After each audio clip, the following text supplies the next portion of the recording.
Every day, something dramatic happens in the Caribbean that affects our lives. We'll give you the details. We'll give you the facts on Caribbean Perspective with Eddie Frederick. Here's Eddie Frederick. So glad you can join us. Canada hosts Canada CARICOM Summit for the first time. This story takes the lead in today's edition of Caribbean Perspective for Monday, 16th October 2023, brought to you in association with our friends at Antillian Group. Details when we return. Believe in our strength, we'll stand by you. Protection from all, perils big and small. Reassurance we give, it's so clear to see. Peace of mind, that's our service guarantee.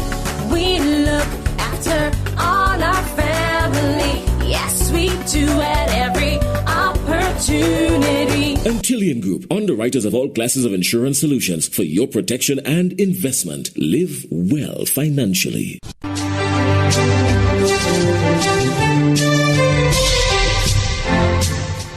Welcome back.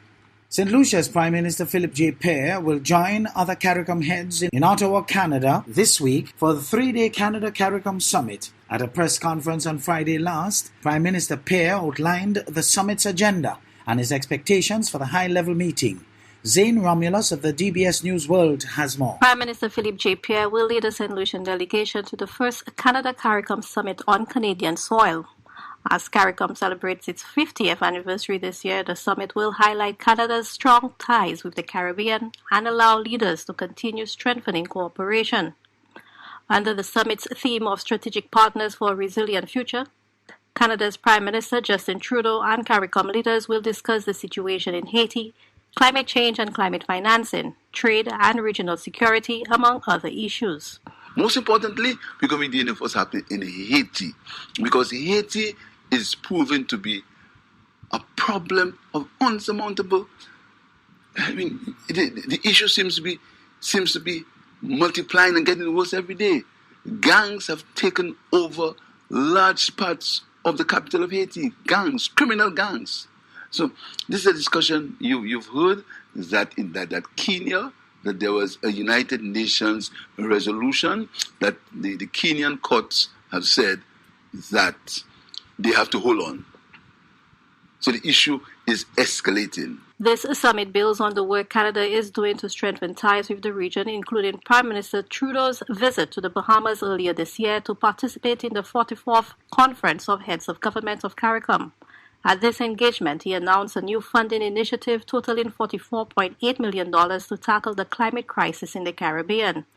As CARICOM's lead, St. Lucia's Prime Minister will deliver CARICOM's address on issues related to climate change at the summit. Hopefully, we think that our friends, our traditional friends like Canada, can help still that level of interest, can help to say to the international world, listen to me, you are the ones causing the problems. It is said, and the science has proved, that the developing world are the biggest emitters that cause issues as related to climate change. So what we hope to get from this summit is saying to the world, through Canada, that listen to me, we have to do something. We have to meet our commitments. We have to help these islands in the adaptation and their mitigation. Canada's Prime Minister will co-chair the summit, which will run from Tuesday, October 17th to Thursday, October 19th, alongside the Prime Minister of Dominica, Roosevelt Skerrit, the current chair of CARICOM. For the TBS News World, I am Zane Romulus. Facing a deluge of yearly statutory declarations, including annual statements from members of the Jamaica Defence Force and constabulary forces, the Integrity Commission receives a call for rethinking the annual emoluments threshold for statutory declarations. Delroy Chuck, interim chairman of the IC Oversight Committee, highlights the challenges, citing not only is it a burden on the Commission, but on many others. Nika Lewis of CVM Live reports. Possibly some 300,000 statutory declarations are left unchecked in recent years due to limited resources at the Integrity Commission. Along with that, and the current system deciding who submits, thousands of public servants, including the JCF, the JDF, doctors and nurses, are forced to submit declarations. The two politicians who made it to the sitting, one from both sides of the House, agreed this process required changes. But I would say there are certain public sector workers, the police, I imagine doctors and nurses. Why would you want them to file every year? You get me? I mean, I just feel that, in fact, I would go so far as to say you could stagger it in such a way that you get a better opportunity to examine them rather than just filing every year and you will never examine them. Sorry, go ahead. I would say, I would hazard a guess that doctors in particular, less so nurses, are more of interest to TAJ than to you. Mm-hmm. If you understand what I mean. Right? I think that is more where the interest is, in terms, not so much what they do in the public service, but what they do otherwise. Right? And it is less, in my view, about anti-corruption and more about ensuring that incomes are declared for tax purposes. Interim Chairman Delroy Chuck notes the annual declarations, for the most part, for scores of public sector workers outside of Parliament has proven negatory and burdensome. He suggests consideration of a staggering of submission requirement for certain categories of public servants. I would certainly urge you to ask the commissioners to look at this recommendation that instead of annual returns, you say one category file every 3 years or every 2 years, another category every 3 years, so that you don't have more than 5,000 most declaration coming to you. However, the opposition's Julian Robinson, upon consideration of several suggestions made by the Integrity Commission, says he's inclined to a $12 million threshold for select categories of workers. But Mr. Chuck reminds the process is costly as it stands for many who end up submitting declarations that go unchecked. There are many public sector workers who are forced to spend significant sums of money to get audited statements, when it may look good and it may encourage them to put their house in order. But they do complain. To do this annually on a salary which is fixed is in fact a burden. So I really think that in terms of declaration, you people should have a look carefully whether this is the best way to fight corruption. Nika Lewis, CVM News.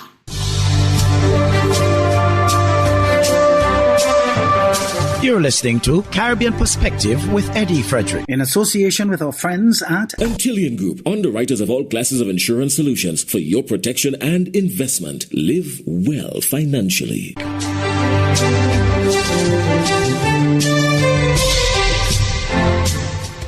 The Bahamas' Foreign Affairs Minister provides some insight on the order blocking Kenyan efforts to help Haiti. Details in this ZNS News item. Foreign Affairs Minister, the Honorable Fred Mitchell, providing more insight into a conservatory order issued by the High Court in Kenya, essentially blocking a plan by the United Nations to send police to Haiti to end gang warfare and restore peace on that strife-torn island nation.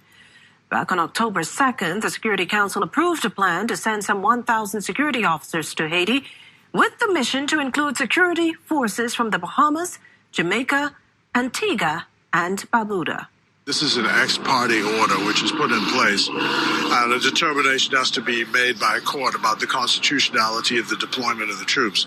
The Americans don't seem to think that it will stop the deployment, so I'll go with that for the time being. We'll check with our own sources in London, where the High Commission for Kenya that serves this part of the world is.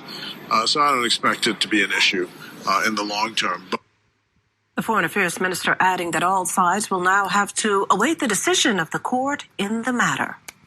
In a democratic society, people have the opportunity to challenge things in the court. So I assume, just like in our own country, that we have to await the outcome of the court proceedings. When the Republic of China, Taiwan, commemorated its 112th National Day, 9th October, in St. Kitts and Nevis, it was an occasion that highlighted the solidarity between the two countries. Glenn Bart of SKN Newsline reports. It was exactly 40 years ago, on this very date, that our two nations forged diplomatic ties. St. Kitts and Nevis had just gained its independence 3 weeks prior, and Taiwan was honored to be the first nation to recognize this significant milestone.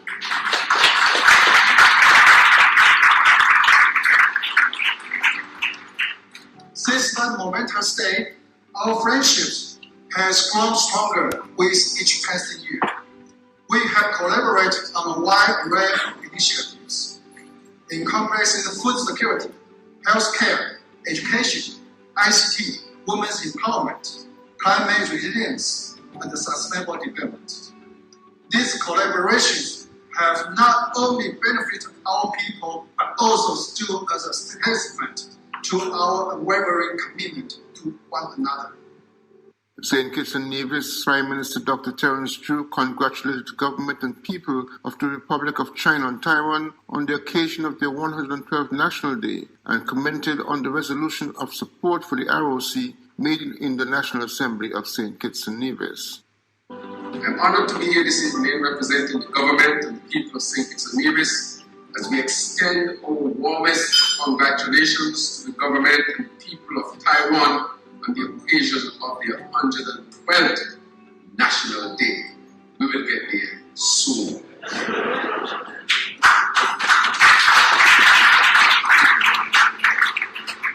The Republic of China Taiwan was the first country to establish diplomatic ties, as was said.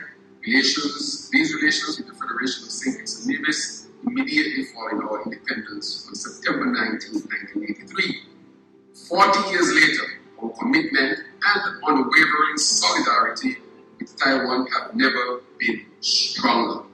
We demonstrated this commitment in April this year by moving a resolution in our National Assembly in support of Taiwan's rightful inclusion on the international stage, a resolution that was unanimously adopted.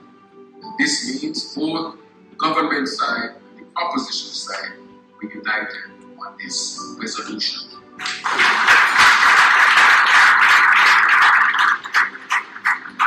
In Taiwan's capital, Taipei, the National Day Parade was a featured attraction of the celebration as St. Kitts and Nevis applauded the government and people on the achievement of this milestone.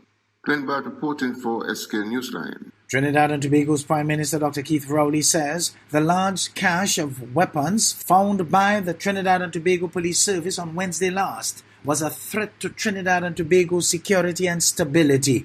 Dr. Rowley called on the opposition UNC to stand with the government against those who will harm Trinidad and Tobago with such weapons. Akash Samaru of CNC3 News provides some details. It's safe to say the Prime Minister was not at all impressed with the opposition leader's budget response, be it her plans for education, laptop, or even crime. Comfort patrol.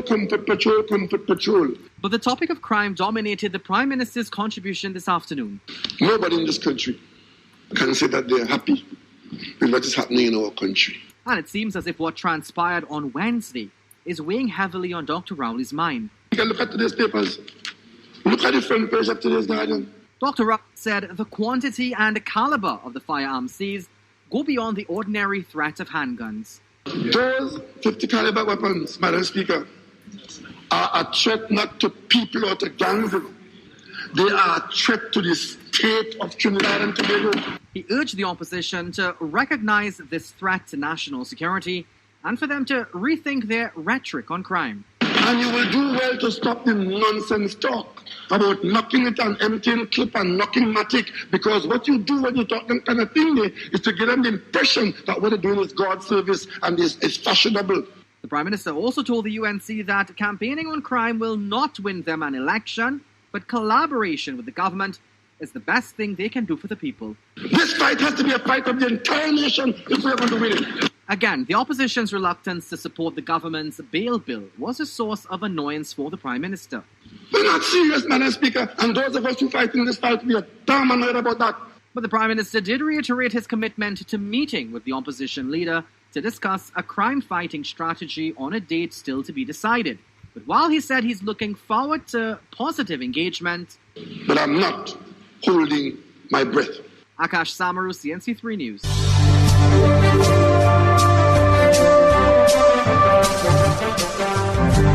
I am Eddie Frederick. This has been Caribbean Perspective, a whole new approach to highlighting developments in the Caribbean. In the meantime, please follow us on Facebook and subscribe to our YouTube channel for daily regional news and more, in association with our friends at Antillian Group. Believe in our strength, we'll stand by you. Protection from all perils, big and small. Reassurance we give, it's so clear to see. Peace of mind, that's our service guarantee. We look after all our family. Yes, we do at every opportunity. Antillian Group, underwriters of all classes of insurance solutions for your protection and investment. Live well financially.